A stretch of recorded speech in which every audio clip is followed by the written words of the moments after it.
இது வன்னியர்களுக்கு மட்டுமா நான் போராடுறேன். இப்போ இஸ்லாமியர்களுக்கு இடஒதுக்கீடு நான் போராடி கலைஞரை மிரட்டி இன்னும் அடுத்த தரம் 3-4 மாநாடு போட்டேன். அதுல சொன்னேன், இன்னொரு தரம் கடுமையான போராட்டம் பண்ணுவேன் அப்படின்னு சொன்ன பிறகு இஸ்லாமியர்களுக்கு இடஒதுக்கீடு கொடுத்தாரு.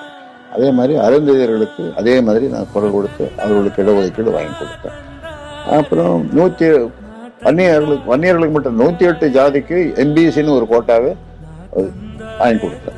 இப்படி எல்லா மக்களுக்காக நம்ம போராட்டம் செய்யறோம். இது வன்னியர்களுக்கு மட்டுமா நான் போராடுறேன். இப்போ இஸ்லாமியர்களுக்கு இடஒதுக்கீடு நான் போராடி கலைஞரை மிரட்டி இன்னும் அடுத்த தரம் 3-4 மாநாடு போட்டேன். அதுல சொன்னேன், இன்னொரு தரம் கடுமையான போராட்டம் பண்ணுவேன் அப்படின்னு சொன்ன பிறகு இஸ்லாமியர்களுக்கு இடஒதுக்கீடு கொடுத்தாரு. அதே மாதிரி அருந்ததியர்களுக்கு அதே மாதிரி நான் குரல் கொடுத்து அவர்களுக்கு இடஒதுக்கீடு வாங்கி கொடுத்தேன். அப்புறம் வன்னியர்களுக்கு